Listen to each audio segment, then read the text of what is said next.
안녕하세요. 국풀국어 송파원장 김병규입니다. 오늘은 저희 학원 보잉고 담당 선생님 모시고 보잉고에 관련돼서 이야기를 먼저 나눠보도록 하겠습니다. 우리 선생님 인사 한번 해주실까요? 네, 안녕하세요. 국풀국어학원에서 보잉고등학교 담당하고 있는 김동준이라고 합니다. 반갑습니다. 네, 반갑습니다. 일단 저희가 오늘 모여서 보잉고에 관련된 여러 가지 사항들 이야기를 해볼 텐데요. 일단 보잉고에 어떤 식으로 입학을 하게 되는지, 그리고 입학하고 나서는 어떤 준비를 해야 하고, 입학 전에 예비 고1 기간에는 어떤 준비들을 해야 되는지 우리 선생님과 함께 이야기를 나눠보겠습니다. 제가 몇 가지 좀 이렇게 궁금한 것들을 이제 어머님들께서 궁금해하실 만한 부분들, 이런 것들을 질문을 한번 해볼 텐데요. 우선 보잉고에 관련된 좀 전반적인 사항들을 한번 들어보고 싶어요. 지원 자격이나 입학 절차 등이 어떻게 되는지, 우선 지원 자격을 뭐 간단하게만 한번 들어볼게요. 네, 보잉고등학교 같은 경우에는 이제 간단하게 말씀드리면 서울 소재 중학교를 졸업한 학생들이면은 지원 자격이 있다라고 말씀드리면은 먼저 좀 이해가 편하실 것 같아요. 입학 전형 관련돼서 여러 가지 사실 전형들이 있어요. 보잉고등학교 같은 경우에는 이제 일반 전형, 체육특기자 전형, 사회통합 전형, 그 다음에 뭐 보훈자 자녀 전형, 고입 특례 대상자 전형 같은 여러 전형들이 있는데, 사실 이제 가장 일반적으로 학생들이 많이 가게 되는 전형 방법은 일반 전형입니다. 그리고 일반 전형 같은 경우에는 총 330명을 뽑는데 뭐 서울 소재 중학교 졸업 예정자, 뭐 중학교 졸업자로서 서울특별시에 거주하는 자 등등의 여러 조건들이 있지만, 단순하게 말씀드리면은 서울특별시에 거주하고 있는 중학교 졸업 예정자면은 대부분 일반 전형에 지원 자격이 있다라고 말씀드리면은 가장 이해가 편하실 것 같아요.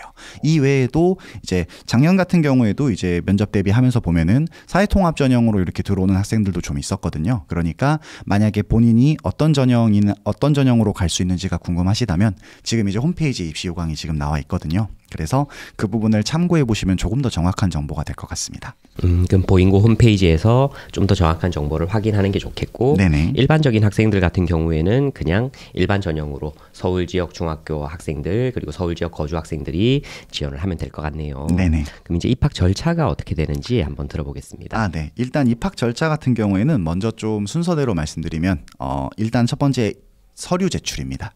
12월 4일부터 12월 6일까지 온라인으로 진학사 어플라이를 이용해서 입학 원서를 인터넷으로 제출하게 돼요. 이렇게 12월 4일부터 12월 6일까지 인터넷으로 입학 원서를 제출하고 난 다음에 그거를 이제 중학교 교장 선생님의 직인을 받아가지고 보잉고등학교에 제출하는 것.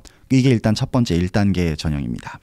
그렇게 1차로 서류를 제출하고 나면 그 다음 전형부터는 사실 지원자 수에 따라서 조금 달라지게 돼요.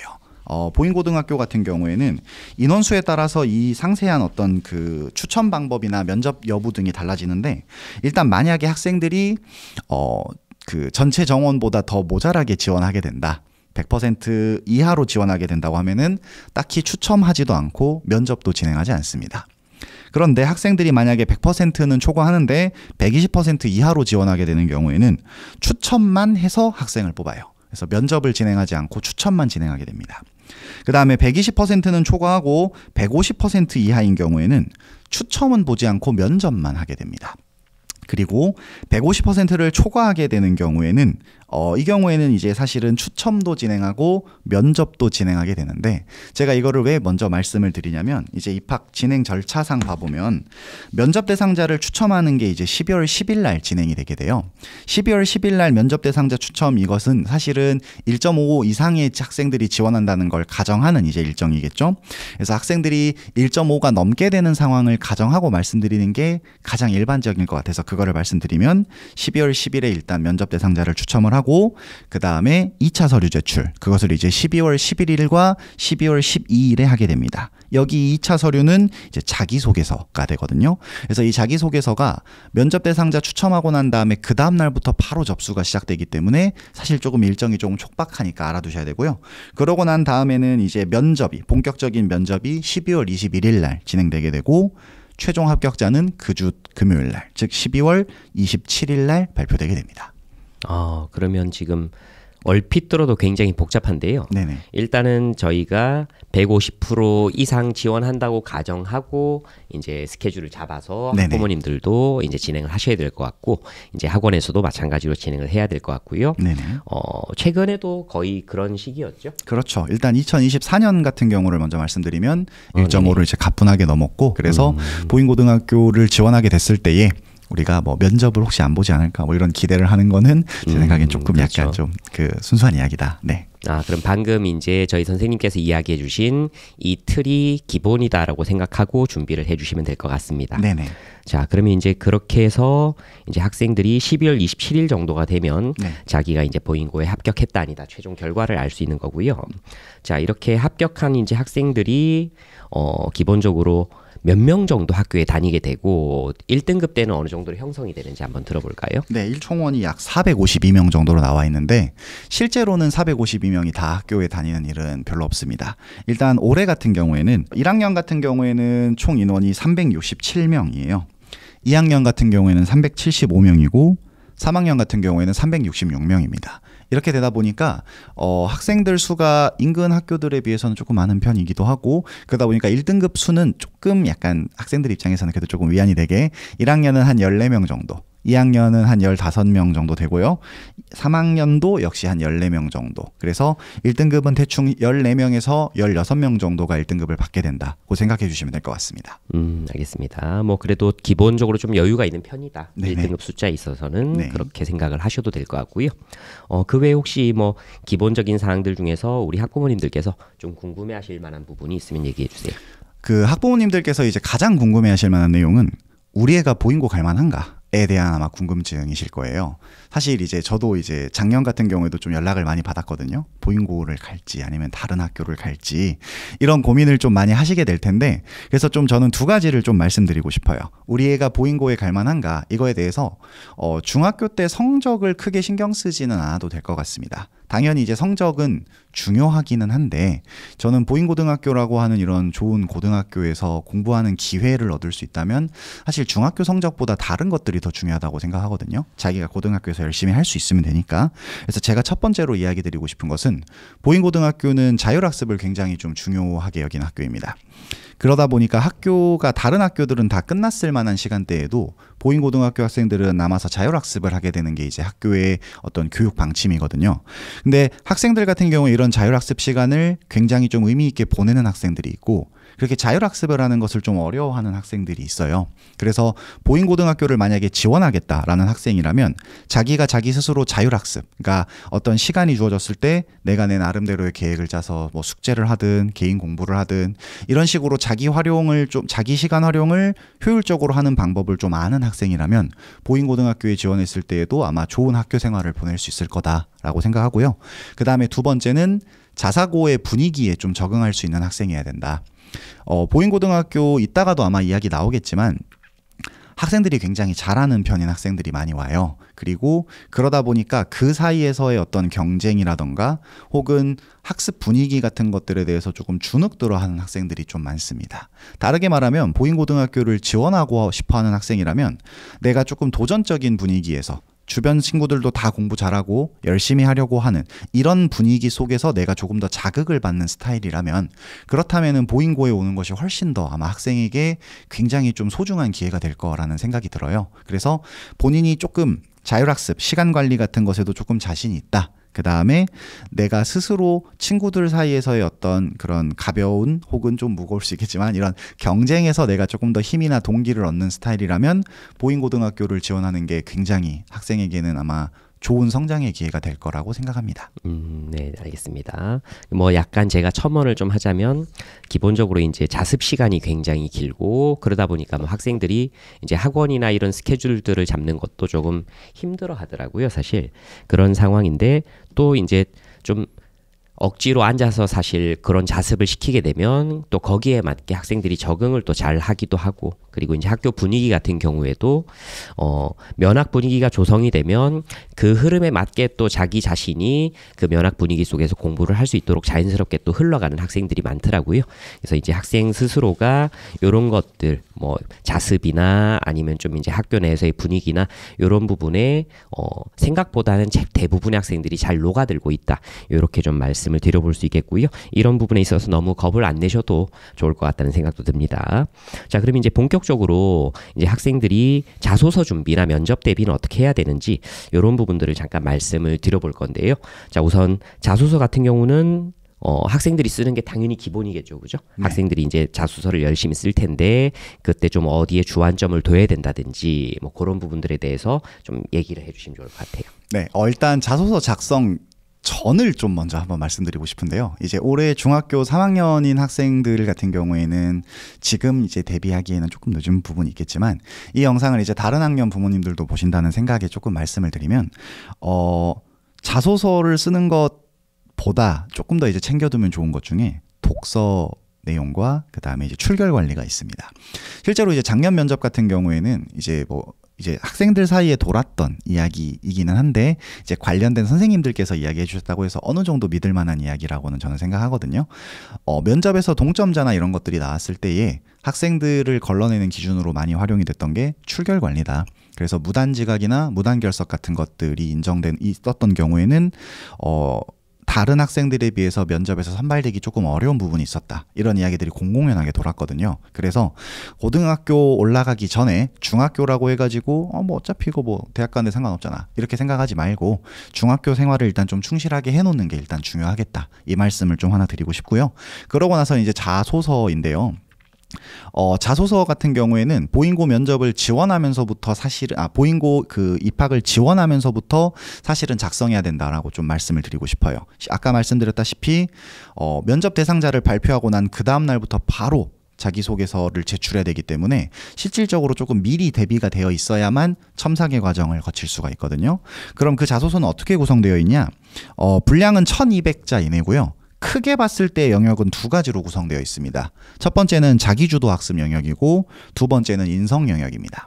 그런데 이거는 저는 사실은 세부적으로는 세 가지 영역으로 나뉜다라고 생각하거든요. 첫 번째는 뭐냐? 자기주도 학습 과정입니다. 자기가 학습을 위해서 주도적으로 목표를 설정하고 계획해 본 다음에 그것을 실제로 실행해 본 과정, 그리고 그 과정에서 깨달은 내용, 이런 것들을 이제 언급하라는 게 자소서의 첫 번째 큰 꼭지예요. 근데 보잉고등학교 같은 경우에는 일단 교훈에도 자기 주도적으로 살자는 것을 굉장히 중요하게 강조할 정도로 이런 점을 굉장히 좋아하는 학교이기 때문에 이거를 조금 꼼꼼하게 써줘야 입학에 조금 유리한 지점이 있겠다. 그 다음에 두 번째는 보잉고등학교를 지원하게 된 동기 및 진로 계획입니다. 왜 이 보잉고등학교가 매력적으로 느껴졌는지, 그리고 내가 이 학교에 와서 무엇을 하고 싶은지, 이런 것들을 조금 생각해 볼 수 있도록 해서 학생들이 자소서에 그 내용을 녹여내야 되는데, 이 두 가지가 첫 번째 이제 자기주도 학습 영역을 구성하고요. 그 다음에 이제 두 번째는 인성 영역인데, 인성 영역은 뭐 봉사나 체험 활동 등을 포함해서 배려나 나눔, 뭐 협력, 타인 존중과 같은 내용들을 실제로 내가 중학교 때 해본 적이 있는지, 그리고 이런 것들을 하면서 느낀 점이 무엇이었는지, 이런 것들을 이야기하는 영역이라고 볼 수 있습니다. 그래서 이렇게 두 가지 영역이 이제 자소서를 구성하는 가장 큰 틀인데, 이런 자소서는 일단 기본적으로는 학생들이 조금 써와야 돼요. 아까 말씀해 주셨다시피. 왜냐하면 저희가 써줄 수 없잖아요. 네. 왜냐하면 자기의 중학교의 삶을 가장 잘 알고 있는 건 자기 본인이기 때문에. 그래서 학생들이 일단 기본적으로 자기의 내용을 어느 정도 채워와야 돼요. 근데 이게 저희 같은 이제 성인의 입장에서는 1200자라 그러면 사실 그렇게 길게 느껴지진 않는 자소서란 말이에요. 근데 이제 중학생 아이들 같은 경우에는 1200자를 채우는 것 자체를 좀 굉장히 힘들어합니다. 그래서 이런 부분들을 일단 학생들이 자기가 어떤 것들을 적고 싶어 하는지에 대해서 학생들이 이렇게 좀 잡아가지고 오면 이제 제가 학교 생활 기록부나 이런 것들 같이 봐보면서 이런 내용은 좀 좋은 것 같으니까 조금 더 한번 추가해봐라. 또는 이런 내용은 너가 너무 감당할 수 없는 내용을 적는 것 같다. 이런 식으로 내용에 대해서 무언가를 집어넣거나 혹은 빼야 되는지에 대한 조언을 해주는 것들. 일단 이거를 가장 첫 번째로 진행한다고 보시면 될 것 같습니다. 네, 알겠습니다. 그렇게, 네. 그 다음에 그렇게 하고 난 다음에는 이제 면접 대비가 이제 굉장히 좀 중요할 거예요.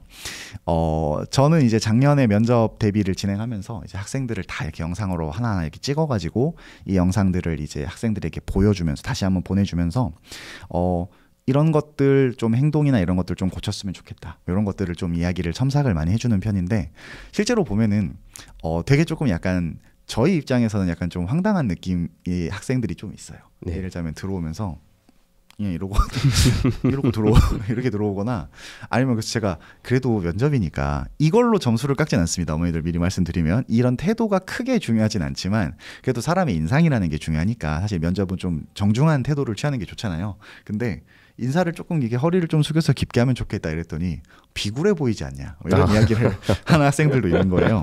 그러니까 기본적으로 이런 면접과 관련된 경험이 없으니까 그런 거죠. 그렇잖아요. 그러니까 이런 것들을 조금 이제 지도해주면서 기왕이면 좋은 어떤 인상을 따기 위해서 인사도 조금 깊게 하고 그다음에 뭐 미소도 좀 띄고 그다음에 남자애들이다 보니까 막 쩍벌하고 다리 빡쩍 벌리고 막 다리 달달달 떨고 이런 애들 진짜 많거든요.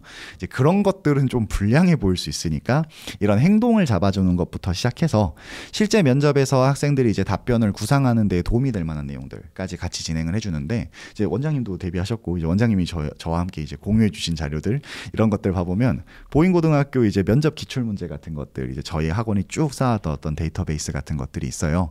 그리고 봐보면은 그런 문제들이 해년마다 크게 달라지는 것 없이 비슷한 내용들이 나오는 경우가 많습니다. 그래서 이런 어떤 공통 질문, 예상 질문부터 시작해서 학생별 자소서에 따라 달라질 수 있는 개인별 질문들까지 예상할 수 있는 질문들 같은 것들을 학생들과 최대한 다양하게 조금 연습해보는 편이에요. 왜냐하면 실제로 면접에서 질문을 이렇게 받고 답변을 구상할 수 있는 시간이 5분 이내로 굉장히 짧은 편입니다. 그러다 보니까 사실 미리 대비해 놓은 질문이 나와야 내가 처음 보는 질문을 구상하는 데 시간을 쓸 수 있기 때문에 학생들이 면접에서 질문을 좀 다양하게 어렵게 받더라도 그거를 쉽게 대답할 수 있도록 제가 이제 함께 학생들과 예상 질문들을 통해서 태도부터 내용까지 함께 도움을 주고 있다고 생각하시면 좋을 것 같습니다. 네, 알겠습니다. 간단하게 뭐 요약을 한번 드려보면 일단 자소서 같은 경우에는 좀 사실 자소서를 어떻게 쓰느냐보다 어떤 내용을 쓸 수 있느냐가 중요한 것 같아요. 그래서 미리미리 좀 대비를 해두는 것 이런 것들이 중요할 것 같고 그리고 이제 면접 같은 경우는 이제 영상까지 찍어서 피드백을 해주시니 아마 좀 자기 객관화가 잘 될 거라고 생각을 합니다. 그런 식으로 피드백을 계속 받아가면서 예상 질문까지 어느 정도 만들어서 한번 면접 연습을 해보면 학생들이 입학을 하는데 훨씬 도움이 되지 않을까 이런 생각이 드네요. 아주 잘해주시는 것 같아가지고 든든하고 그러면 이제 보인고에 합격을 하게 됐다 이런 친구들이 이제 또 보인고에 들어가기 위해서 방학 동안 공부를 굉장히 열심히 할 거란 말이죠. 그럼 이 보인고 학생들이 특정 과목별로 방학 기간에 어떤 것들을 좀 하면 좋을지 이런 것들을 잠깐 말씀해 주시면 좋을 것 같습니다. 저는 이제 보인고에 지원한다고 하면은 일단 가장 먼저 좀 말씀을 드리고 싶은 거는 수학은 조금 미리 공부가 좀 필요하다. 이 말씀을 좀 드리고 싶습니다. 실제로 이제 제가 학생들하고 이야기를 해보면 모의고사 1등급 받은 학생들 굉장히 많아요. 그리고 막 점수도 봐보면은 이번 이제 고등학교 1학년 모의고사 가장 최근에 봤던 모의고사 같은 경우에는 1등급 컷이 80점이었거든요. 근데 자기 점수가 한 81점 혹은 뭐 79점 뭐 이런 식으로 모의고사 같은 경우에는 1등급이나 2등급 정도를 만난 학생들인데 학교 내신에서의 점수를 물어보면 애들이 대답을 안 해요. 나중에 이제 꼬치꼬치 캐물어서 물어보면 뭐 6등급, 7등급 뭐 이런 경우가 되게 많은 거예요. 시험도 뭐 64점 정도 만점인 것으로 나오면은 한 20점 정도 맞는 학생들이 굉장히 많은 거죠. 그래서 실제 그 모의고사 때 나타나는 자기의 점수보다 내신에서의 점수가 굉장히 낮은데 이게 왜 그러냐고 물어보니까 그냥 문제 자체가 어렵대요. 범위가 막 감당할 수 없다거나 이런 게 아니라 문제 자체의 난이도가 굉장히 높다. 그래서 모의고사 점수랑 너무 차이 나는 점수를 받게 되는 일들이 사실 비일비재한 거죠.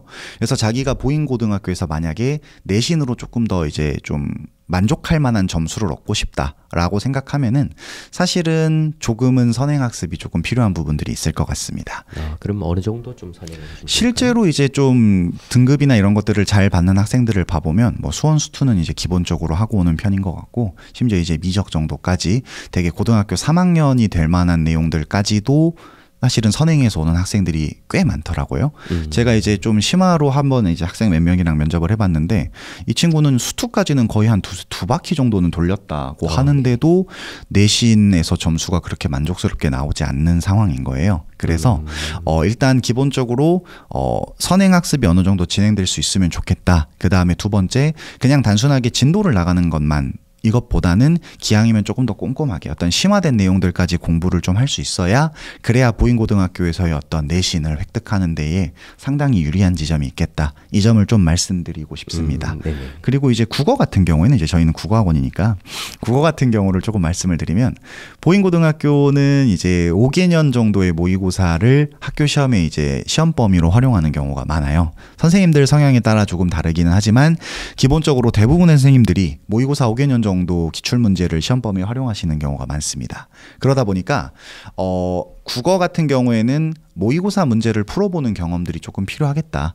중학교도 요즘 이제 중학교 3학년 학생들도 봐보면은 조금 이제 뭐 1학기 내신 끝나고 나면은 뭐 모의고사 이런 거를 간단하게 풀어보는 수업을 하는 학생들도 많다고 이제 제가 학생들하고 이야기를 하면서 들어봤는데 그것 정도보다 조금 더 기왕이면은 조금 더 노력을 많이 기울여서 모의고사 같은 것들은 조금 풀어볼 수 있으면 좋겠다. 그건 이제 이따가도 말씀드리겠지만 학교 내신과도 관련이 있고 장학생 선발고사와도 관련이 있으니까 풀어볼 수 있으면 좋겠다는 생각이 들고요. 그 다음에 두 번째로 말씀드리고 싶은 것은 고전 시가에 대한 공부를 조금 해올 수 있으면 좋겠다.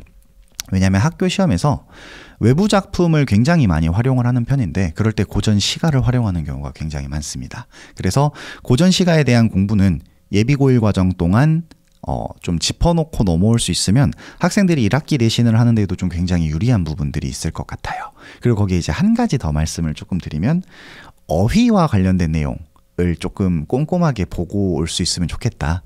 사실 이제 기본기인데 학원에서만 짚어주기에는 사실은 좀 어려운 부분이 있는 것도 많아요. 근데 요즘 아이들이 이제 한자로 된 어휘에 굉장히 취약합니다. 부모님들도 한번 영상을 보고 계시면 집에 가서 학생들한테 한번 여쭤보시면 재밌을 것 같은데 자기 이름 한자로 쓸 수 있냐? 제 생각엔 절반은 못 쓸 거예요. 그리고 사자성어 이런 거 나오면 애들은 그냥 안 풀어요. 근데 진짜 놀라운 건 국어 공부 꽤 한다는 애들도 안 풀어요. 왜냐면은 한자를 거의 모르기 때문에 이런 한자로 된 어휘들부터 좀 시작해서 조금 약간 우리가 일상적으로 독해해 나가는데 자주 보게 되는 그런 어휘들도 사실은 기본적인 그 의미를 내가 이해하고 있는지를 조금 확인해 볼 수 있게 하면은 그러면 학생들이 고등학교 과정 올라오는 데에 큰 도움을 받지 않을까라고 생각합니다. 네네. 영어 쪽이나 뭐 다른 과목들은 어떤가요? 영어 같은 경우는 이제 보인고등학교 1학년 같은 경우에는 1학년 1학기 중간고사만 교과서 범위를 활용하고 그 뒤에는 거의 이제 외부 지문을 활용하는 경우가 많거든요. 근데 이 외부 지문이 수특라이트라는 교재를 사용하는데 이게 조금 약간 어떤 느낌이랄까 범위가 너무 많아서 학생들이 그 지문을 다 외워야 하기 때문에 내신이 어려워지는 스타일에 가까운 것 같아요. 그래서 실제로 이제 영어 같은 것들은 요즘 학생들 기본적인 실력이 좀 높기도 하고 해서 영어를 공부를 좀 어느 정도 하는 애들 주변에 보면 진짜 1등급 애들 진짜 많거든요. 근데 역시 학교 내신에서는 조금 어려움을 겪는 경우가 좀 많아요. 그래서 만약에 학교 내신에서 만약에 내가 조금 좋은 결과를 거두고 싶다라는 생각이 들면은 제 생각에는 뭐 어떤 부교재를 쓰실지를 모르니까 그 교재를 미리 예습한다는 건 사실 좀 어렵잖아요. 그래서 제 생각에는 일단 마인드셋으로 영어 지문을 많이 외우게 되니 우리가 그런 부분을 조금 대비할 수 있겠다라는 생각을 좀 해두면 좋겠다는 것. 그 다음에 실질적으로 도움이 될 만한 부분은 어휘에 대한 이야기를 조금 말씀드리는 게 좋을 것 같습니다. 만약에 학생들이 지문을 이것저것 외워야 되는데 그 지문에 나와 있는 어휘들을 거의 대부분 몰라서 내가 어휘까지 외워야 되는 상황이라면 사실은 학생들 입장에서 해야 되는 게 2배 이상이 되잖아요. 그러니까 중학교 과정 동안 이제 조금 더 어려운 단어들을 공부해서 내가 고등학교 올라왔을 때에 외워야 되는 추가적인 어휘의 부담을 조금 줄일 수 있도록 그래서 어휘 관련된 부분에서 조금 공부를 해오는 것이 학생들이 조금 큰 도움이 되지 않을까라는 생각을 합니다. 네, 알겠습니다. 그러면은 지금 뭐 정리를 하자면 일단은 공부를 많이 해야 된다라고 정리를 할 수 있을 것 같은데요. 뭐 과목별로 잠깐만 한번 되짚어보면 일단 수학 같은 경우는 선행을 최대한 많이 하되 그걸 깊이 있게 하는 것이 유리하다. 지금 아까 점수나 이런 거 말씀해 주신 거 보면 1등급을 모의고사에 받는 정도로는 그냥 내신 경쟁력이 확보가 돼 있는 상태는 아니다. 네. 이렇게 이야기를 할 수가 있을 것 같아요. 실제로 이제 보면은 뭐 수학도 그렇고 국어도 그렇고 3월 모의고사 기준으로 1등급을 받는 학생들이 100명 이상이 나오는 학교이기 때문에 이제 그런 부분에서는 조금 더 이제 신경을 써야 되고 그리고 이제 뭐 또 말씀하신 거 들어보면 수학 같은 경우는 수능 모의고사에서 약간 변별력이 있다라고 평가할 수 있는 문제들 그런 문제들이 학교 내신에서 좀 이렇게 깔리는 편이다. 이렇게도 볼 수 있을 것 같아요. 그래서 이런 부분은 좀 철저하게 대비를 해주는 게 아무래도 학교 내신 경쟁에서 좀 도움이 될 수 있겠고요. 그다음 국어 같은 경우는 영역별로 좀 짚어볼 수 있는 부분들을 뭐 짚어본다. 뭐 이제 고전시가라든지 기초어휘라든지 이런 것들을 짚어보되 모의고사 공부도 좀 많이 해야 되는 것 같고 실제로 이제 학교에서 보면은 뭐 예비 매산비나 이런 책들을 수업에서 부교재로 쓰진 않지만 뭐 시험 범위에 추가를 거의 반 정도 시키는 것처럼 이제 출제를 하신다든지 이런 부분도 좀 있기 때문에 이제 국어에서도 좀 모의고사적인 공부 그리고 동시에 이제 고전 시가나 어휘와 같은 것들에 대한 좀 집중력 있는 공부 이런 게 필요할 것 같고요. 그리고 영어는 일단 암기가 중요한 것 같아요. 암기를 통해서 학생들이 최대한 많은 단어 그리고 문장에 익숙해지게 만드는 것이 좋겠다라는 생각이 듭니다. 자, 그러면 이제 이 선행을 쭉 학생들이 해오다가 이제 장학고사라는 걸 치르게 된단 말이죠. 네. 이 장학고사는 대비를 과연 해야 되는 것인지 중요한 것인지 그리고 장학고사를 대비를 하고자 한다면 어떤 것들을 대비해야 되는지 이런 부분들을 잠깐 들어보겠습니다. 네, 장학생 선발고사 같은 경우에는 이제 쉽게 말하면 이제 학교에서 주는 장학금을 이렇게 받을 수 있는 일종의 배치고사 비슷한 성격이라고 생각하시면 될 것 같아요. 근데 뭐 이 장학생 선발고사를 뭐 잘 보는 것 자체가 뭐 학생들에게 뭐 눈에 띄는 엄청나게 큰 이익을 주냐라고 말하면은 그거는 조금 애매할 수는 있습니다. 그렇지만 저는 두 가지를 늘 이야기하거든요. 첫 번째, 이런 장학생 선발고사 과정을 내가 열심히 대비해 보는 것 자체만으로도 사실은 고등학교 과정을 적응해 나가는데 큰 의미가 있다. 그래서 학생들이 뭐 어차피 뭐 나 저 못 봤는데 그냥 대충 해도 되는 거 아니에요? 막 이런 이야기를 되게 많이 하는데, 근데 제가 마인드부터 잘못됐다. 너가 지금 보인고등학교를 갈 건데 지금 이 선발고사부터 지금 네가 그렇게 대충 해선 되겠냐? 이런 이야기를 좀 하거든요. 그래서 일단 첫 번째로 자기가 조금 마음을 좀 가다듬어 보는 차원에서 굉장히 중요한 의미가 있다는 걸 말씀드리고 싶고요. 두 번째는 이건 굉장히 어떻게 보면 좀 직간접적으로 큰 영향을 미칠 수 있을 만한 부분이라고 생각하는데, 선생님들에게 중요한 어떤 인상을 심어줄 수 있는 기회가 됩니다. 그러니까 장학생 선발고사를 잘 봤다는 것이 사실은 이제 선생님들 입장에서 그래 제가 뭐 잘 봤다고? 제가 뭐 이번에 1등이라고? 뭐 이런 식의 이야기들을 하게 될 수 있지 않을까요? 눈도장을 좀 그렇죠. 눈도장을. 근데 그렇게 되면 뭐라고 말하면 좋을까? 뭐 1등이니까 무조건 모든 걸 다 몰아준다. 이건 당연히 아니겠지만 선생님들 입장에서 아무래도 다른 학생들보다 조금 더 먼저 좀 이렇게 눈에 띄는 학생이 될 가능성이 높으니까, 본인이 만약에 학교 생활에 조금 더 좀 열심히 참여해보고 싶은 학생이라면 장학생 선발고사는 당연히 나쁘게 받을 이유가 전혀 없는 시험입니다. 그리고 이제 장학생 선발고사에 대해서 조금 더 상세하게 말씀을 드리면, 장학생 선발고사 같은 경우에는 기본적으로 매년 최근 5개년 고등학교 1학년 3월 학력평가 기출문항이 범위입니다. 그래서 국어 같은 경우에도 그렇고 영어, 수학 전부 다 5개년 정도의 3월 모의고사, 즉 모의고사 5개가 시험 범위에 해당되게 되는 건데, 거기에 이제 영어만 어휘 교재가 하나 추가돼요. 그래서 이 부분들을 우리가 조금 대비하는 것이 장학생 선발고사의 시험 범위다 라고 말씀드리면 될 것 같고요. 국어 같은 경우에는 그래서 이제 저희 학원 같은 경우에는 이제 5개년 이 3월 모의고사의 이제 핵심적인 내용들, 특히 문학과 비문학 관련된 경우에는 학생들이 이제 혼자 힘으로 읽어나가기 어려운 경우들도 많이 있기 때문에 생각보다 고등학교 1학년 모의고사 좀 어렵습니다. 특히 최근 몇 년간은 막 1등 것이 80점대가 나오는 시험들도 되게 수두룩 있기 때문에 이런 지문들을 이제 학생들이 혼자 힘으로 읽기 좀 어려우니까 이런 부분들을 이제 저희가 함께 수업을 통해서 대비해주는 부분들을 진행을 하고 있어요. 작년 같은 경우에도 이제 3주 동안 이제 시험 직전 3주 동안 이제 학생들 신청자를 받아가지고 특강을 진행을 했는데, 이제 특강 같은 경우에는 재원생 같은 경우에는 특별한 비용 부담 없이 가볍게 와서 들을 수 있도록 저희가 무료 특강? 네, 무료 특강으로 진행을 했습니다. 그래서 3주간 무료 특강이니까 사실 굉장히 좀 좋은 기회잖아요. 그래서 그러네요. 이 3주간 무료 특강에 이제 저희가 선생님들이 쭉 함께 만들어 온, 이제 원장님도 만들어 오시고 저도 만들어 왔던 이제 저희들 나름대로의 분석 자료 및 손필기 자료, 그 다음에 예상되는 변형 문제들까지 되게 알찬 자료집까지 함께 구성해가지고 수업을 진행했거든요. 그리고 이런 모의고사 범위 문제에서 큰 변형 없이 비슷한 문제들이 나오는 경우가 많았기 때문에 함께 특강을 진행하면은 아마 학생들이 굉장히 많은 도움을 얻을 수 있을 거라고 저는 생각합니다. 네, 알겠습니다. 일단은 뭐 지금 장학고사 자체가 당연히 이제 모든 시험은 사실 잘 봐야 된다라고 생각을 하면서 이제 준비를 해주면 좋을 것 같고요. 그리고 실제로 이제 저희 학원에서 이제 예비 고1 생활을 보내고 장학고사에서 전체 1등을 한 친구들이 몇 명이 나왔었는데, 지금까지 이제 시간이 많이 지났으니까 여러 명의 친구들을 1등을 한 친구들을 만났었는데, 이 친구들이 보인고에 들어가서 내신 1등이다라고는 이야기할 수는 없어요, 그죠?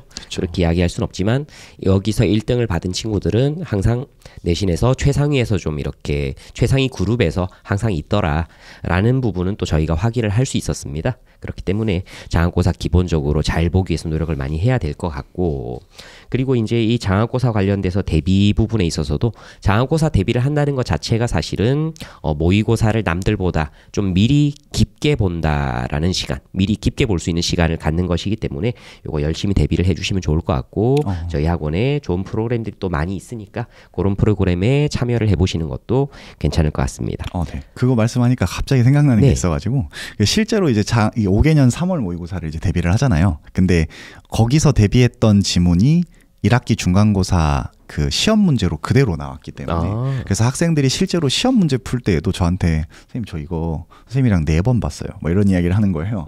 그래서 실제로 장학생 선발고사에 모의고사가 포함되는 만큼 실제 내신 시험에서도 이걸 만나게 될 가능성이 있다. 이것까지 같이 염두에 두면은 학생들이 조금 더 열심히 해야 되는 이유가 생길 것 같습니다. 네, 좋습니다. 네. 그럼 이제 학생들이 장학고사 보고 뭐 그 결과가 어찌됐든 이제 또 학교에 입학을 하게 될 텐데요.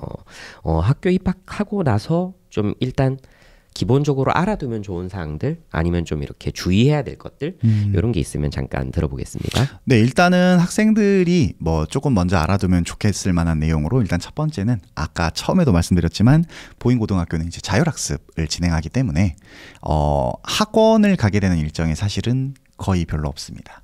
수요일 날 뭐 이제 일주일에 하루 정도를 이렇게 뺄 수 있는데 대부분 학생이 이제 수요일 날 빼는 경우가 많거든요. 그렇지 않은 다른 날들은 월, 화, 수, 목 이렇게 4일 정도는 그중에 하루는 빼지겠지만 대부분 저녁 9시 반 혹은 10시 정도까지 자습을 하게 되기 때문에 자기가 이제 시간 관리나 이런 것들을 그에 맞게 조금 해야 될 필요성이 좀 있습니다. 그리고 그 외에도 이제 금요일 날 같은 경우에도 마찬가지로 뭐 석식 먹고 이렇게 대부분 나오는 경우들이 많은데 그러다 보니까 이제 좀 시간 활용을 본인이 조금 보인고등학교에 맞게 해야 된다. 그래서 이제 저희 같은 경우에도 이제 보인고등학교 학생들을 위해서는 그에 맞는 어떤 특별한 이제 수업 스케줄들을 이렇게 잡아주잖아요. 그렇기 때문에 자기의 어떤 시간 관리 관련된 측면에서 내가 이제껏 살고 있던 중학교와는 조금 다르다는 것, 이거를 조금 염두에 두는 게 첫 번째 필요할 것 같고요. 그 다음에 보인고등학교는 약간 이제 좀 재미를 위해서 좀 말씀을 드리자면 보인고등학교는 학교 내에 이제 대주컵이라고 하는 이제 축구 그 컵 경기가 그렇죠. 있습니다. 네. 컵 대회가 있습니다. 그래서 학생들이 이제 축구 좋아하잖아요, 남학생들은. 그래서 이제 그런 어떤 대주컵이나 이런 것들을 통해서 실제로 이제 친구들과의 어떤 친분도 다질 수 있고 실제로 이렇게 보인고 인스타그램 이런 데 보면은 MVP 매 경기마다 선정해가지고 이렇게 올려주거든요. 매 경기마다 네, 매 MVP가 경기마다. 인스타에 올라간다? 네, 인스타에 올라옵니다. 그래서 제가 왜 내 애들은 안 올라오는 거냐, 그렇게 축구한다고 맨날 다쳐대면서 왜 도대체 우리 애들은 MVP 한 번도 못 올라오는 거냐 했더니 선생님 저는 수비수인데요 막 이런 얘기 하더라고요. 그래서 제가 내 가르친 애들 중에 만약에 거기에 MVP가 올라오면 내가 상금을 주겠다 이런 이야기를 했는데 네, 아직까지는 안 올라왔습니다. 일이네요. 그러니까요. 그래서 이런 것들이 이제 학생들 사이에서 조금 재미 요소가 될 수 있을 만한, 학생들이 굉장히 좀 흥미로워하는 부분들이 될 수 있겠고요. 그것과 함께 연결지어서 이런 걸 이제 관리하는 게 이제 동아리거든요. 보인고 뭐 네. BPS라 그래가지고 사진 동아리인데, 사진 동아리에서 매 경기마다 이렇게 경기 촬영도 해주고 그 다음에 뭐 사진도 찍어주고 해가지고 그걸 막 인스타에 올려줘요. 근데 이런 것이 있을 정도로 보인고등학교는 동아리 활동이 굉장히 체계적으로 돌아가는 학교입니다. 그래서 이 동아리가 굉장히 많고 그 다음에 학교에서 봐보면은 진로 관련 특강들도 굉장히 많이 하는 학교거든요. 그래서 자기가 보인고등학교에 갔다면 이런 동아리 활동이나 진로 특강 참여해보는 거 저는 굉장히 강력하게 추천드리고 싶습니다. 인스타그램 올라오는 거 보는데 저도 가고 싶더라고요. 그래서 되게 이런 활동들을 활발하게 하고 있는 학교이니까 제 생각에는 안 가면 손해다. 이렇게 그렇죠. 잘해주는데. 그래서 동아리 활동 같은 경우에는 앞으로의 고등학교 생활뿐만이 아니라 대학교 수시원서나 이런 거 쓸 때도 굉장히 큰 도움이 될 수 있고, 실제로 자기소개서, 보인고등학교 입학 자기소개서 쓸 때에도 저는 동아리 이야기 많이 하거든요. 학생들이 동아리 같은 거 활동 나 해보고 싶다는 것을 적어오는 학생들이 굉장히 많아요. 어떻게 알고 다 적어오더라고요. 그래서 저도 만약에 학생들이 뭔가 이렇게 자기소개서를 이렇게 써오는데 이거 되게 좀 연결하기 좋을 것 같은데 라는 이야기가 들면 보인고등학교 동아리를 한번 꼭 봐보라고 이야기하거든요. 그렇죠. 실제로 그 자소서의 진로계획 네. 부분에 학생들이 이제 자기주도 학습과 연결 지어 가지고 네네. 이제 학교의 이런 동아리를 활용해서 내가 뭘 해보고 싶다. 네네. 약간 이런 내용들을 많이 쓰는 것 같고 네네. 사실 그만큼 좀 학생들이 준비를 많이 하는 것 같기도 하고 저희가 자소서 첨삭 같은 거 할 때도 이런 동아리가 있으니까 연결 한번 지어볼래? 뭐 이런 얘기를 하는 경우들도 있긴 한 것 같아요. 네, 그래서 동아리 활동 같은 것 한번 꼭 강력하게 좀 추천드리고 싶고, 그 다음에 뭐 학생회장이나 이런 것들, 뭐 반회장이나 이런 것들은 저는 본인이 이제 중학교 때도 이런 것들을 해봤던 경험이 있고, 좀 친구들 사이에서 어떤 리더십을 발휘해본 경험 같은 것들이 있다면 저는 하는 것도 굉장히 좀 추천해 볼 만한 요소라고 생각합니다. 아무래도 이제 실제로 이제 반장이나 이런 것들을 하게 되면 자기가 얻게 되는 어떤 경험들도 굉장히 많고, 그리고 뭐 이거를 위해서 하는 거는 사실 조금 웃기겠지만 뭐 이런 그 수시가 문서 같은 거 쓸 때 보면 그렇죠. 리더십 전형 같은 걸로 이렇게 쓸 수 있는 경우들도 있잖아요. 그래서 만약에 본인이 반장이나 회장 활동을 하면서 즐거웠던 경험이 있다면 그런 것들을 한번 지원해 보는 것도 저는 고등학교 생활에서 얻을 수 있는 중요한 경험이라고 생각합니다. 알겠습니다. 자, 그러면 일단 뭐 기본적으로 학교 자체가 뭐 자습이 많은 학교, 뭐 그리고 뭐 동아리도 많고 특강도 많고 막 여러 가지 깔려 있는 것들이 많은 것 같아요. 자기 공부를 하면서 이런 것들을 이제 하나하나 챙겨 나간다는 게 좀 부담일 수도 있는데 사실 등록금이 비싼 학교입니다. 비싼 학교이기 때문에 최대한 뽑아낸다. 요런 느낌으로 좀 학교를 다니면 정말 뭐 도움이 많이 될 것 같고 그런 것들이 결국은 또 다 대학 입학으로 연결되는 것이기 때문에 학생들 스스로 좀 관심을 가지면서 적극적으로 해준다면 좋을 것 같고요. 혹시 뭐 생기부 관련해서는 좀 얘기를 해주실 부분이 있을까요? 생기부 관련해서는 이제 보인고등학교가 또 생기부를 또 굉장히 또 잘 챙겨주는 학교거든요. 그래서 선생님들끼리 이제 공부도 되게 많이 하시고 학생들이 이렇게 나중에 생기부 쓰는데 좀 도움이 될 수 있도록 수행평가나 이런 것들도 이제 좀 굉장히 좀 구체적으로 어떤 방안 같은 것들을 주셔서 학생들이 대비할 때는 조금 어려울 수 있겠지만 사실은 나중에 이제 그것을 써먹을 수 있을 만한 부분들은 좀 굉장히 많은 학교예요. 근데 이런 부분들이 이제 수행평가를 통해서 진행되는 경우들이 좀 많거든요. 예를 들자면 저 같은 경우에는 이제 국어 수행평가를 주로 이제 같이 도와주는데 국어 수행평가 같은 경우에는 학생들이 그 도서를 이렇게 선정을 해와서 그거를 이제 뭐 고쳐 써보거나 뭐 이런 식의 어떤 활동들을 하게끔 구성이 되어 있어요. 근데 이런 것들이 학생들에게 아예 공지를 주실 때부터 이렇게 공지가 나와요. 앞으로의 어떤 그 추가적인 수행평가 또는 뭐 그 진로 이런 것들과 관련 그 생기부와 이렇게 관련되어 있을 수 있으니 진로와 관련된 서적을 할 수 있으면 가장 좋다.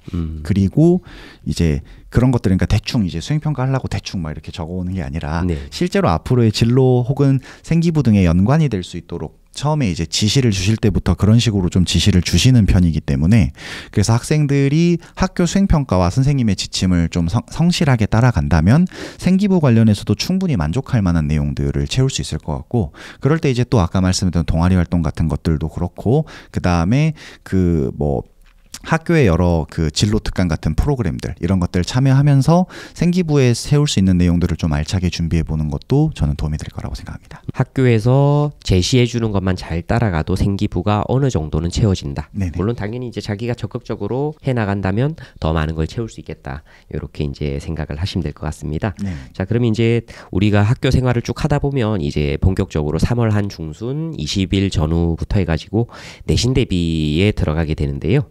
이 내신 대비 때 좀 어떤 과목들을 보고 그리고 과목별로 내신 대비는 어떻게 해야 되는지 저희가 뭐 국어학원이긴 하지만 전체적으로 한번 좀 돌아보는 시간을 가지겠습니다. 네, 제가 이제 1학년 내신 과목을 좀 간단하게 말씀드리면 이제 뭐 당연히 이제 국어, 영어, 수학 이런 과목들은 이제 당연하게 있고요. 그 다음에 이제 뭐 통합과학, 통합사회, 그 다음에 이제 한국사. 그 다음에 뭐 미술 이런 것들이 이제 그 학교 시험 범위에 포함되게 되는 이런 과목들이라고 보시면 될 것 같아요. 근데 일단 좀 그 탐구 과목들부터 조금 먼저 말씀을 드리면 통합과학 같은 경우에 과학 같은 경우는 이제 학생들이 워낙 뭐 요즘은 이과지망생들이 워낙 많잖아요. 이과지망생들이 워낙 많기 때문에 뭐 학원의 도움을 받는 경우들도 많고 그러다 보니까 과학은 좀 학생들이 어느 정도 해오는 편인데 사회랑 한국사가 생각보다 학생들이 네, 제가 맨날 매국노 전형으로 학교 갈 거냐고 맨날 그러는데 사회나 한국사를 굉장히 네. 안 하더라고요. 특히 보잉고 학생들은 아무래도 이과 성향이 강해가지고 네.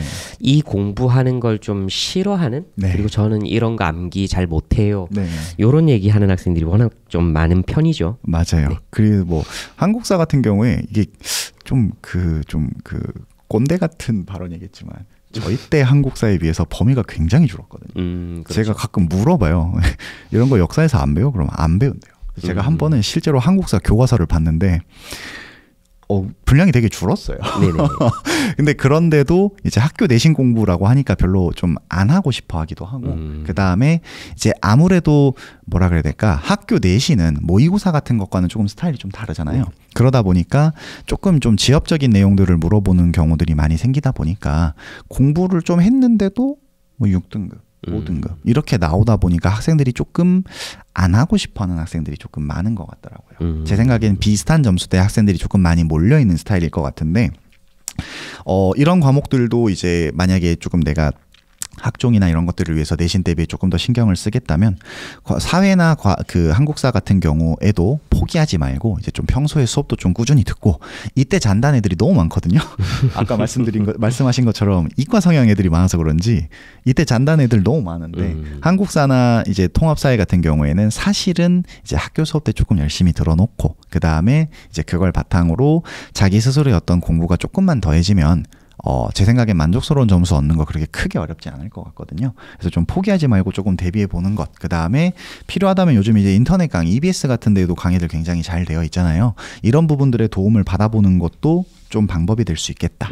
그 다음에 이제 조금 중요한 과목들로 넘어와서 잠깐 여기서 잠깐만 제가 한마디만 드리면, 일단 뭐 기본적으로 우리 예비 고1 학생들 같은 경우는 이제는 1등급의 인원이 바뀐단 말이죠. 10%가 되게 되니까 예전에 2등급에 가까운 수치가 1등급을 받게 되고, 보잉고 같은 경우는 그러면 이제 한 35명 정도, 요 정도가 이제 1등급이 되고, 이제 이 1등급을 따기 위해서 학생들이 노력을 많이 할 텐데, 이과적인 과목 같은 경우는 기본적으로 좀 학생들의 수준이 상당히 높은 편이에요. 그래서 이과적인 과목에서는 언제 누가 1등급을 받을지 모르는 일들이 사실 많은 편이고, 내가 이과적인 과목을 잘 한다 하더라도 10% 안에 못 들어가는 경우들이 있을 수가 있습니다. 그러다 보니까 여기에 아무래도 힘을 많이 쏟게 되는데, 결국 내신은 이제 밸런스거든요, 사실. 이제 전체적으로 등급을 몇 과목에서 얼만큼 잘 받느냐가 중요한데, 한국사도 통합사회도 다 동일한 한 과목이다라고 사실 생각을 하실 수가 있어야 돼요. 그렇게 생각을 하시고 이 과목에서도 1등급을 받아야 결국은 내신 경쟁력이 있는 거다. 그리고 이런 과목들은 기본적으로 이제 학원이나 이런 것들을 통해서 해결을 하는 과목은 아니다 보니까 학생들별로 공부량, 공부 질에서 좀 차이가 생기는 것 같고, 요런 틈새 과목들에서 잘 해줘야 결국은 종합적인 밸런스로 봤을 때는 이제 전교에서 최상위가 될 수 있다. 이렇게 좀 생각을 하셔야 되겠습니다. 보잉고에서 내신 경쟁을 하고 싶다면 이런 과목들에 대해서 조금 더 공부를 제대로 할 필요가 있고, 실제로 학생들 들어보면 이런 과목들은 뭐 시험 한 3주 전부터 뭐 이렇게 대비를 시작한다든지 이런 친구들이 있는데, 사실은 뭐 조금 더 그거보다 일찍 시작해서 조금 더 많이 보고 깊이 본다면 이런 과목들에서 이과적인 성향이 강한 친구들을 충분히 이길 수 있지 않을까, 뭐 그런 생각도 조금 들어서, 어찌 보면 국어와 함께 약간 내신에서는 전략 과목 이런 게 될 수도 있을 것 같습니다.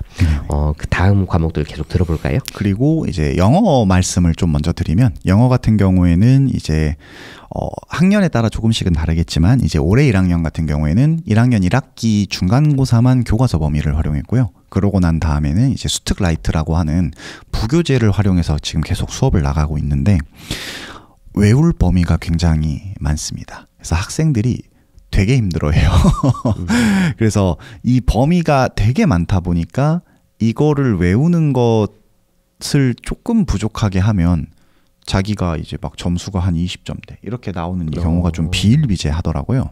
그래서 아까 말씀드렸다시피 모의고사 등급은 굉장히 잘 나오는데 1등급, 2등급 정도 충분히 나오는데 학교 내신에서는 점수가 안 나오는 일들이 좀 많다 보니까 이거는 조금 지구력의 문제일 것 같아요. 그래서 학생들이 영어에서 만약에 좋은 결과를 얻고 싶다고 한다면 사실은 뭔가 그 문법이나 뭐 어휘 뭐 이런 것들에 대한 공부도 당연히 중요하겠지만 제 생각에는 이제 내신 공부를 위해서는 무언가를 좀 외우는 것들이 좀 필요하다. 그래서 봐보면 학생들이 영어 학원 갔다 오거나 이러면은 되게 그 죽어 있거든요.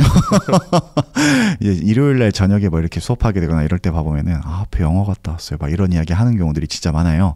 근데 그럴 정도로 사실은 굉장히 조금 학습 부담에 있어서는 저는 국영수 중에선 가장 큰 부담을 주는 과목이 아닐까라는 생각이 좀 있거든요. 그래서 이런 부분들에 대해서 조금 미리 좀 각오를 좀 하고 평소부터 조금씩 이런 지문들을 외워두는 연습을, 그러니까 외워두는 공부를 좀 해둬야 그래야 이제 시험 공부를 좀 정확하게 할 수 있겠다. 이 부분을 조금 좀 말씀을 드려보고 싶습니다. 그럼 지금부터 이제 영어에 대한 기초 암기량을 늘려놓으면 네네. 이제 내신 대비 때 조금 더 그래도 수월해지지 않을까 뭐 그런 생각이 드네요. 네. 그리고 이제 수학 같은 경우에는 진도라든가 뭐 범위 같은 것들이 특별하게 이렇게 학생들의 발목을 잡지는 않는 편인 것 같아요. 대부분 이제 교과서의 진도를 그대로 충실하게 따라가시는 경우도 많고 부교재 같은 것도 크게 활용하지 않는 편으로 일단 올해 1학년은 그렇게 들었습니다. 그런데 난이도 자체가 굉장히 어렵다고 하더라고요. 네, 난이도가 자체가 굉장히 어려워서 자기 모의고사 1등급 이렇게 맞는 애들 막 제가 물어봤더니 선생님 저는 올라운더죠 막 이러면서 모의고사 뭐 다 1등급 맞는다고 막 이렇게 주장하는 애가 있는 거예요. 네. 근데 그래서 내신 몇 등급이냐 물어봤더니 물어보지 말라는 거예요.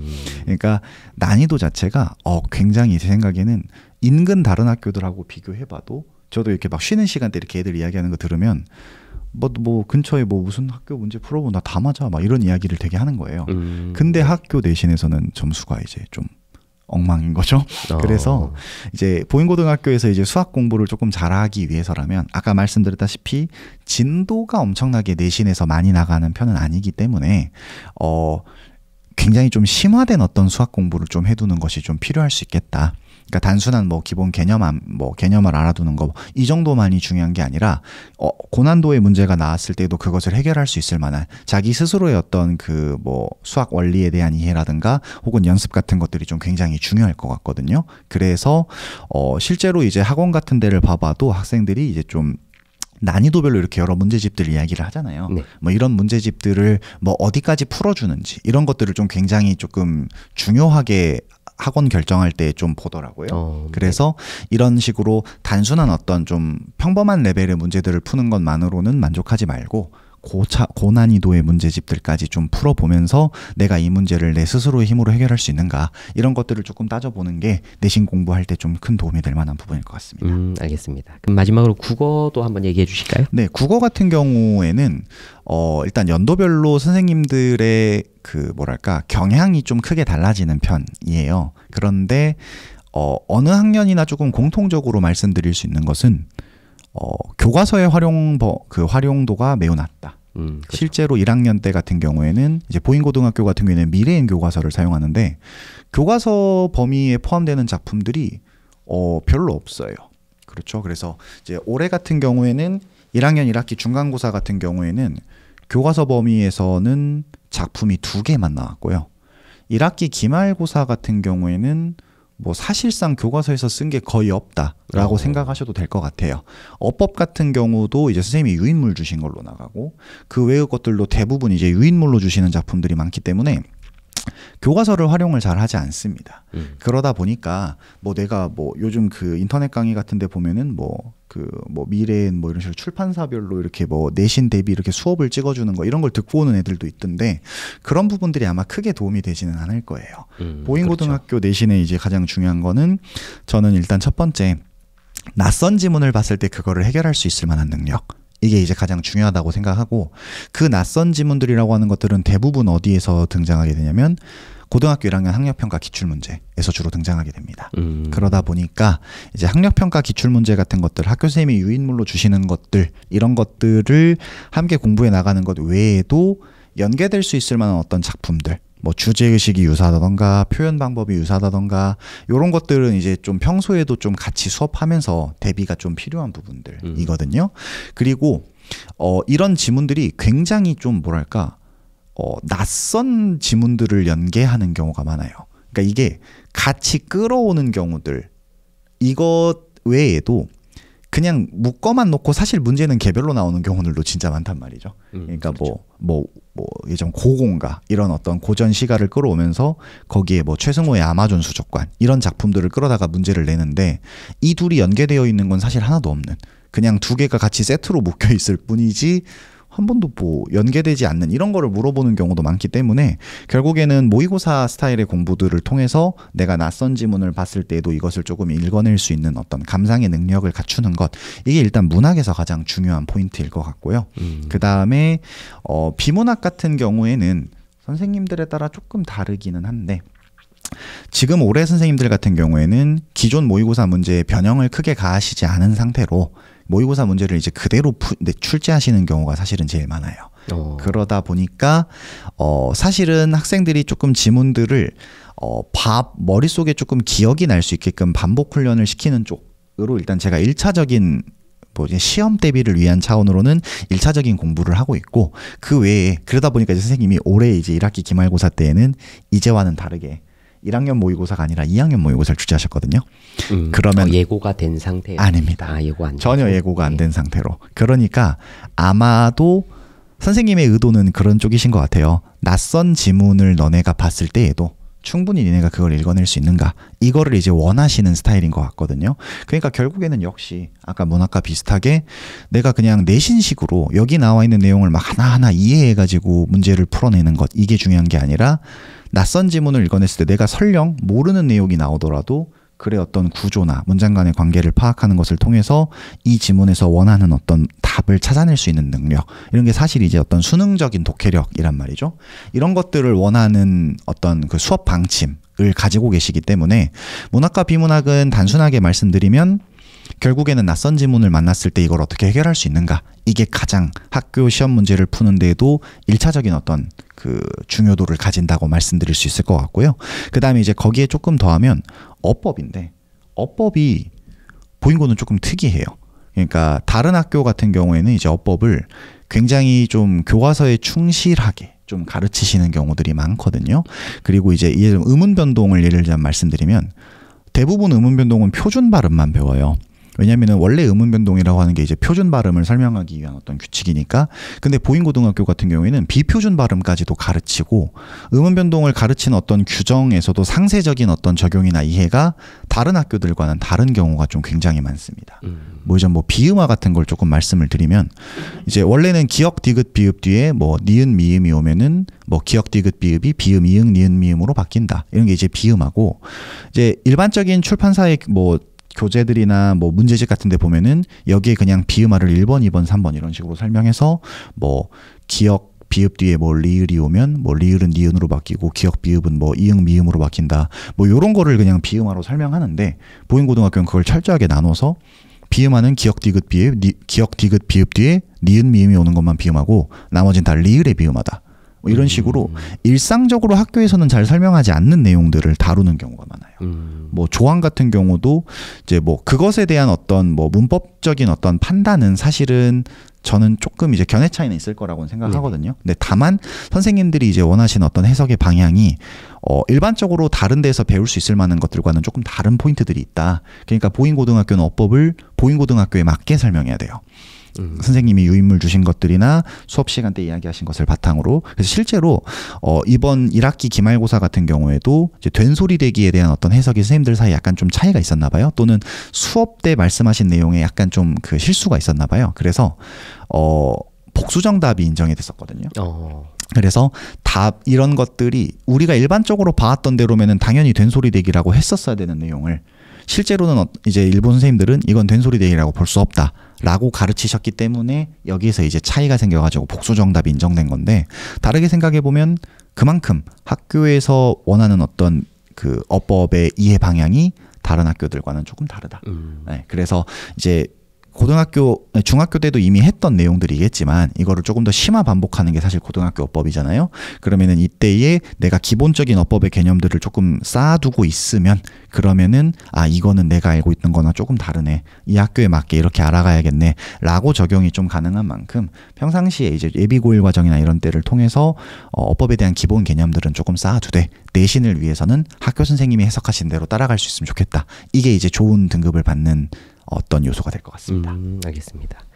국어는 잠깐만 또 요약을 한번 드리면요. 일단은 뭐 결국은 문학이나 비문학 같은 경우는 자기의 독해력이 있어야 된다. 네. 뭐 사실 이게 제일 중요할 것 같고, 뭐 이제 학원에서 대비를 하는 경우에 이런 연계 지문 같은 걸 공부를 많이 하고 하지만, 저희 학원 보잉고 선생님들 같은 경우는 연계가 아닐 법한 작품들도 좀 많이 보여주는 편인 것 같아요. 요새는 이제 학교 추세 자체가 그렇기 때문에 그런 식으로 이제 좀 대비를 폭넓게 해주는 경우가 많고, 그렇게 하다 보면 약간 보잉고는 저게 있는 것 같아요. 내가 요번에 데뷔한 게 나왔네?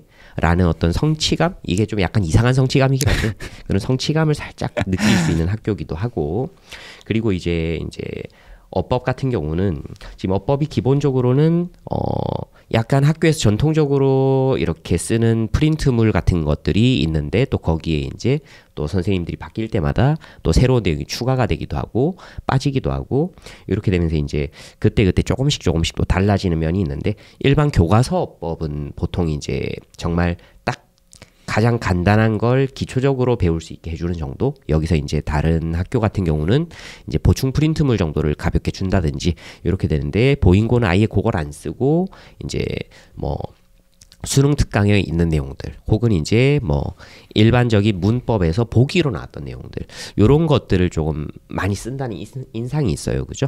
그런 인상이 있고, 그런 것들을 학생들에게 다 가르치다 보니까 좀 더 심화된 내용으로 배우는 경우들이 많고, 또 어떨 때는 좀 약간 독특한 느낌으로 배우게 되는 경우들도 있는 것 같습니다. 그런 부분들을 이제 잘 헤쳐나가려면 결국은 기초를 많이 알고 있는 게 중요하다는 게 사실 저희 이야기의 결론이었는데, 기초를 잘 알고 있어야 그런 어떤 약간은 특수하거나 변형된 형태에서도 학생들이 시험을 좀 잘 볼 수 있지 않았나라는 생각이 듭니다. 자, 여기까지 이제 각 과목별 내신 대비까지를 저희가 쭉 이렇게 살펴보았습니다.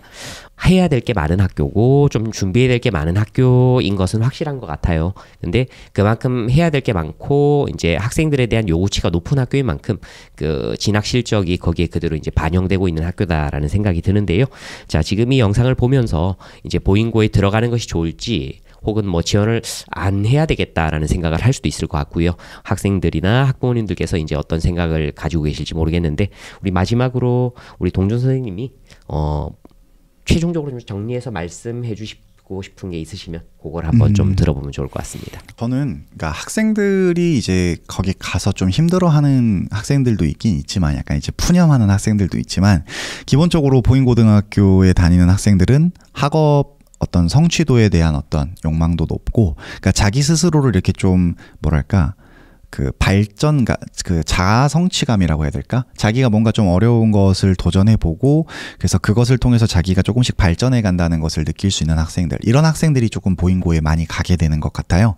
다르게 말하면은 그런 어떤 그 자아 성취감이나 혹은 자기 만족감, 이런 것들을 충분하게 느낄 수 있을 만한 학교이기도 하고, 학교에서도 실제로 굉장히 이제 뭐 진학 실적에서 이미 보이지만 굉장히 많은 것들을 챙겨주는, 굉장히 저는 좀 의욕 있는 학교라고 생각을 하거든요. 그래서 학생들 입장에서 자기가 조금 열심히 해볼 만한 그런 어떤 의지나 어떤 그 생각을 가지고 있는 학생들이 있다면 진학해서 나쁠 게 없는 학교다. 굉장히 학생들이 아마 고등학교 3학년 끝나고 나면 얻어가는 것이 많을 만한 학교다라는 생각을 좀 하고요. 다만 이제 그 과정에서 조금 힘들거나 어려운 부분들은 당연히 있을 수 있습니다. 그런데 이런 과정들을 통해서 이제 사람들이 자기 스스로를 더 발전하고 성장시킬 수 있는 만큼 조금 힘들겠지만, 뭐 저희와 함께 학원에서 같이 공부하는 것을 통해서 그런 시간들을 이겨낼 수 있다면 아마 학생들이 나중에 졸업할 때쯤에는 굉장히 이제 좀 의미 있는 어떤 학교 생활이라고 여길 수 있을 만한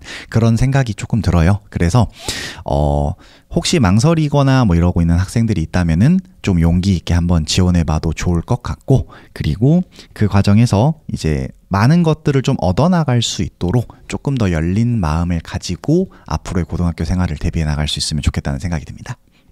네, 좋습니다. 저도 뭐 마지막으로 한 말씀만 드리면, 일반적으로 이제 예비 고1 때는 아무래도 내신에 대한 것들이 학교 선택의 기준으로 작용하는 경우가 많이 있는데요. 사실 서울에 있는 뭐 종합대학을 기준으로 상위권 대학교들을 생각을 해본다면, 지금 바뀌는 입시 제도에서도 역시 가장 중요하고 가장 이제 학생들을 많이 뽑는 전형은 정시라고 생각을 하시면 될 것 같습니다. 사실 보잉고를 들어가면 내신에 관련된 것들은 조금 더 빠르게 포기를 하는 친구들이 있어요. 다른 학교들에서는 내가 좀 내신이 잘 나올 것 같은데 이 학교에서는 내신이 잘 안 나오는구나. 내가 내신을 지금 여기서 좀 내신 등급 싸움이 좀 힘들 수 있겠구나. 이런 생각을 하는 경우가 있는데 그런 생각을 하면서도 불구하고 거의 절대 다수의 친구들은 뭐 전학을 가거나 뭐 학교를 그만두거나 하는 일 없이 보잉고에서 계속해서 내신 대비를 또 합니다. 그 이유 자체가 이 학교에서 내신 대비를 하게 되면 자연스럽게 정시 대비가 되고 내가 정시에서 높은 성취를 얻을 수 있다는 걸 알고 있기 때문이라고 생각을 해요. 근데 아직 예비 고1 시기에는 그런 것들이 사실 눈에 잘 보이지 않거든요. 당장 내신에 대한 두려움만 있기 때문에 그런 게 안 보이는 것 같은데 사실은 정시 쪽이 좋은 대학을 갈 수 있는 가장 문이 넓다. 폭넓은 길이다. 이렇게 생각을 하시면 좋을 것 같고 보잉고는 수시 쪽으로는 조금 불리할 수 있는 학교지만 정시 쪽으로는 압도적으로 유리한 학교다라고 생각을 하시면 이제 학교 선택에 조금 더 도움이 되실 것 같습니다. 그런 부분들을 좀 알아두시면 좋겠고요. 오늘 우리 선생님 모시고 쭉 이야기를 해보았는데 좀 이야기가 방대하고 좀 길었다라고 생각을 할 수 있을 것 같아요. 그만큼 알찬 내용들로 구성이 되어 있는 것 같았습니다. 지금까지 이제 우리 이야기들 어머님들께서 봐주셔서 너무 감사하고 이제 인사하고 마무리하도록 하겠습니다. 시청해주셔서 감사합니다. 감사합니다.